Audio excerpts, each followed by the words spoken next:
যারা নিজেদেরকে বাংলাদেশপন্থী দাবি করেন তারা রয়েছেন কেউ লন্ডনে, কেউ রয়েছেন অস্ট্রেলিয়া, বিভিন্ন জায়গায় রয়েছেন বিশ্বের বিভিন্ন দেশে। এবং যারা মুক্তিযুদ্ধের পক্ষের শক্তি নিজেদেরকে দাবি করেন তারা ভারত এবং অন্যান্য দেশে এখন রয়েছেন।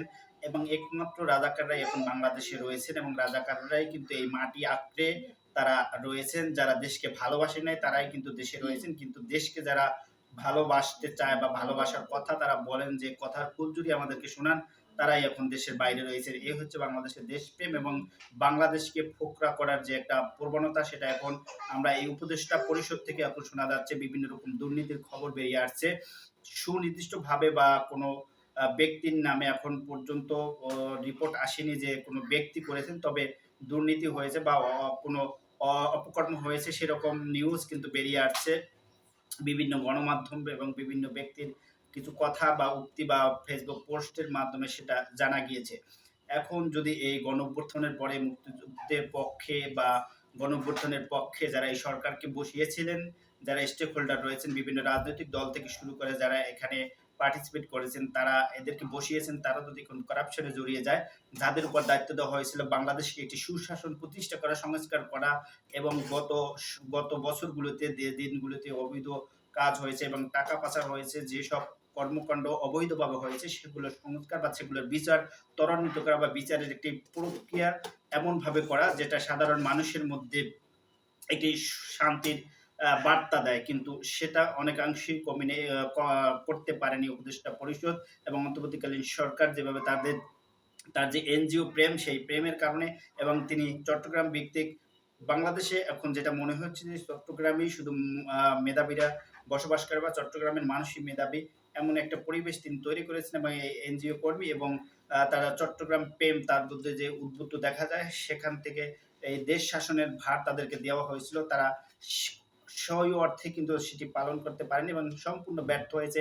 আইন শৃঙ্খলা রক্ষাকারী বাহিনী থেকে শুরু করে সমস্ত জায়গাতে যেভাবে এখন দুর্নীতি চাঁদাবাজির খবর বেরিয়ে আসছে, সেটা একটি উদ্বেগজনক এবং সাধারণ মানুষের মধ্যে যে ক্ষোভ তৈরি করেছে যে সরকারকে যে দায়িত্ব দেওয়া হয়েছে গণঅভ্যুত্থানে যারা শহীদ হয়েছেন তাদের, তারা বিচার দেখতে চেয়েছিলেন। আওয়ামী লীগের যারা রয়েছেন তাদের, এবং যারা এর সাথে জড়িত এই গণঅভ্যুত্থানে যারা প্রায় ১৫০০ লোক শহীদ হয়েছেন এবং যারা আহত হয়েছেন, এদের বিচার কিন্তু তারা দেখতে চেয়েছিলেন যারা এদের বিরুদ্ধে কাজ করেছেন। এখন তারা সেটি কতটুকু করতে পারছেন, আন্তর্জাতিক অপরাধ ট্রাইব্যুনাল করেছেন, সেই ট্রাইব্যুনালের কার্যক্রম এখন পর্যন্ত সেরকম কোনো দৃশ্যমান কিছু দেখা যায়নি। এবং বিগত ১৫-১৬ বছরে যেসব গুম-খুন হয়েছে সেগুলোর বিচার এবং শাপলা চত্বর বিডিআর বিদ্রোহ থেকে শুরু করে বিভিন্ন জায়গার যেসব খবর বা সেসব বিচার দৃশ্যমান হওয়ার কথা ছিল সেগুলো করতে পারেনি। এখন যেভাবে আবার যাদেরকে এখানে বসানো হয়েছিল সৎ বা গুণীজনদের বা যাদেরকে ভালো মনে করা হয়েছিল তাদেরকে বেছে বেছে এখানে উপদেষ্টা পরিষদে আনা হয়েছিল। কিন্তু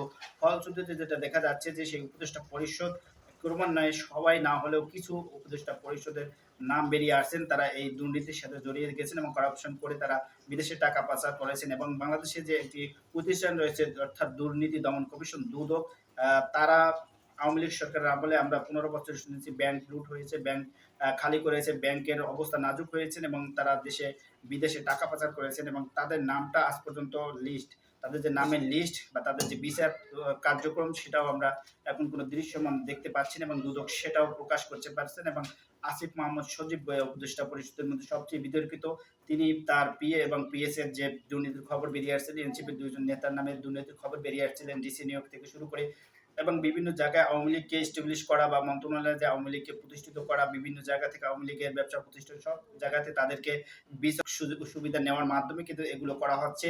এগুলোর বিরুদ্ধে কিন্তু জনগণ এখন, তারপরেও যদি আইন শৃঙ্খলা রক্ষাকারী বাহিনী বা আইন শৃঙ্খলার উন্নতি দেখতে পাতে এবং আইন শৃঙ্খলা যদি সুস্থ বা মানুষ যদি স্বাভাবিকভাবে জীবনযাপন করতে পারে, বিভিন্ন জায়গায় ডাকাতি, চুরি এবং আসামি ধরতে গিয়ে পুলিশকে আহত করা, এই সমস্ত নিউজ এখন বেরিয়ে আসছে। এগুলো থেকে মানুষ এখন স্বস্তিতে বাঁচতে চায় এবং মানুষ চায় যে দ্রুতই আইন শৃঙ্খলার পরিস্থিতি উন্নতি হোক এবং দেশে একটি স্বাভাবিক অবস্থা বিরাজ করে এবং অর্থনৈতিক যে চাকা ঘোরার যে বিষয়টি রয়েছে, যে অর্থনৈতিক চাকা না ঘুরলে দেশের অবস্থা কি হবে, এবং বাংলাদেশ থেকে বিদেশে মানুষ পাঠানো থেকে শুরু করে এবং রেমিটেন্স আসা, এই বিভিন্ন বিষয় নিয়ে মানুষ একটু উদ্বিগ্নের মধ্যে রয়েছেন। এবং দ্রব্যমূল্যের দাম কখনো কমে কখনো বাড়ছে। সিন্ডিকেটের সেই কবলে কিছুদিন, যদিও সিন্ডিকেটের প্রায় ৬ মাসের মতো সিন্ডিকেট সিন্ডিকেট থেকে কিছুটা মুক্ত ছিল। এখন কিন্তু সিন্ডিকেট সক্রিয় হচ্ছে।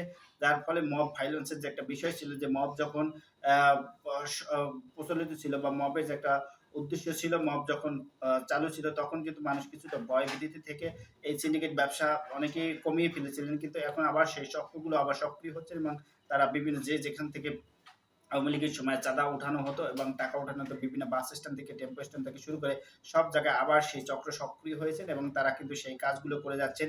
পক্ষান্তরে বিএনপি এখানে বড় একটি ভূমিকা পালন করার কথা, বড় রাজনৈতিক দল হিসেবে তারা দাবি করছেন এবং তাদের সামনে ক্ষমতায় আসার একটি সম্ভাবনা রয়েছে, যেটা ৫ই আগস্টের পর আমরা দেখতে পেয়েছি। সেটাও এখন বিলীন হয়ে যাচ্ছে এবং আমরা আগে আ চায়ের আড্ডায় অথবা দোকানে আমরা যেগুলো মানুষ আলোচনা করতো বিএনপিকে ভোট দিবে, এখন কিন্তু কেউ বিএনপির নাম নিচ্ছে না। যখনই যাদেরকে জিজ্ঞেস করি তারা জামাতের কথাই বলছে যে এবার জামাতে আমরা ভোট দিব, কারণ বিএনপির যে কর্মকাণ্ড সেটা তারা যে অতীত যে তাদের ইতিহাস সেটা থেকে তারা বদলাতে পারেনি এবং এই গণঅভ্যুত্থান থেকেও তারা শিক্ষা নিতে পারেনি।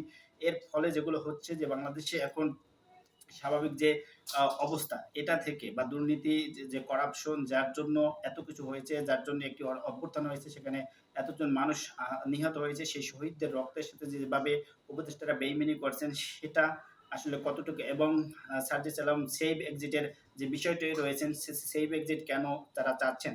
কারণ তারা করাপশনে জড়িয়ে যাচ্ছেন, যার ফলে তারা সেভ এক্সিটের কথা ভাবছেন। যদি তারা সৎ থাকতেন অথবা তাদের যে সম্পত্তির হিসাব দেওয়ার কথা ছিল শুরুতে, সেই সম্পত্তির হিসাবও দেয়নি এবং শেষেও তারা যখন দায়িত্ব ছেড়ে দেবেন তাদের সম্পত্তির হিসাব দেওয়ার কথা, সেটাও তো কোনটাই তারা করছেন না। সরকার এখন এমন একটা অবস্থানে রয়েছেন যে কোনো কিছুই তারা মানে যেগুলো কথা বলেছেন সেগুলোর কোনো ধারের কাছেই নেই এবং জনগণের যে পালস যেটা না বোঝার কারণে শেখ হাসিনার অবনতি হয়েছিলেন। এই সরকারকে হয়তো মানুষ কিছু বলছেন না যে একটি শূন্যতা হবে এবং সামনে একটা ইলেকশন, সেই ইলেকশন যাতে বানচাল না হয় সেই কারণে হয়তোবা বলছেন না।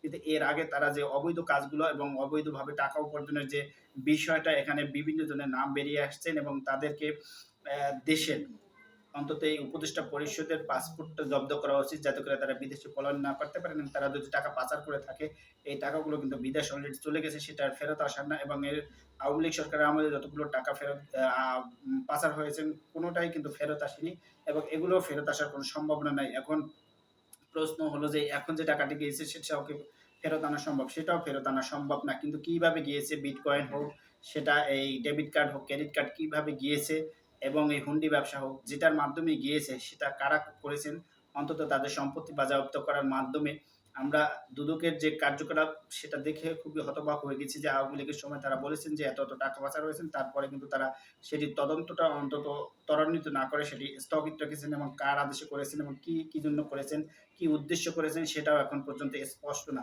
সরকারের সমস্ত কাজ এখন পর্যন্ত কোনো কিছু স্পষ্ট না। নির্বাচন নিয়ে স্পষ্ট, তাদের ফেব্রুয়ারি মাসে নির্বাচন করার কথা থাকলে সে অস্পষ্ট, মানুষ এখনো বিভ্রান্তির মধ্যে রয়েছে। আসলে ফেব্রুয়ারিতে নির্বাচন হবে কিনা তারা যে সংস্কারের কথা বলছেন, তারা কমিশন করেছেন বিভিন্ন রকম।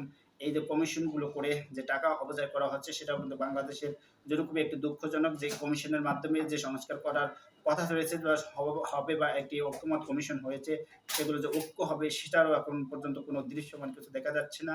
ফলশ্রুতিতে ইউনূস সরকারের যে ব্যর্থতা বা ইউনূস সরকারের যে জনপ্রিয়তা হারাচ্ছেন এবং তার দিন কিন্তু তাদের যে একটি সমর্থন ছিল, একটি সফট সমর্থন ছিল এবং গণঅভ্যুত্থানে যারা স্টেক হোল্ডার ছিলেন তারা কিন্তু সফটভাবে তাকে সমর্থন করে গেছেন। সেই সমর্থন থেকে কিন্তু তারা আস্তে করে সরে যাচ্ছেন। এই সরে যাওয়ার ফলশ্রুতিতে তার একটি বিপদ হতে পারে বা তিনি সেই ব্যক্তিটি হয়তোবা তিনি বিদেশে চলে যাবেন। কিন্তু বাংলাদেশের যে তাকে যে ২ বছর বা ১.৫ বছরের দায়িত্ব দেওয়া হয়েছিল, তার দায়িত্বগুলো সে পালন করতে পেরেছে কিনা সেটা কিন্তু এখন প্রশ্ন থেকে যায় এবং তিনি তার যে ব্যক্তিগত সুবিধা সেগুলো নিয়েছেন, লাইসেন্স থেকে শুরু করে ইউনিভার্সিটি বিভিন্ন কিছু তিনি নিয়েছেন। এই নেওয়ার তার কাছে কাউকে জবাবদিহি করতে হয় না এবং তিনি নিজের ইচ্ছাতেই নিয়েছেন এবং উপদেষ্টা পরিষদ থেকে উপদেষ্টাদের যারা আত্মীয়স্বজন রয়েছেন তারাও বিভিন্নভাবে সুযোগ সুবিধা, ঠিকাদারি ব্যবসা থেকে শুরু করে সমস্ত কিছু কোনো কাজ, সুপারিশ অনেক কিছু করছেন। তো এই বাংলাদেশের রাজনৈতিক দলগুলোর যে কালচার, অন্তর্বর্তীকালীন সরকারের সেই একই কালচারে কিন্তু তারা আওয়ামী লীগের সময় যে কালচারগুলো ছিলেন সেটাই তারা এখন করে যাচ্ছেন।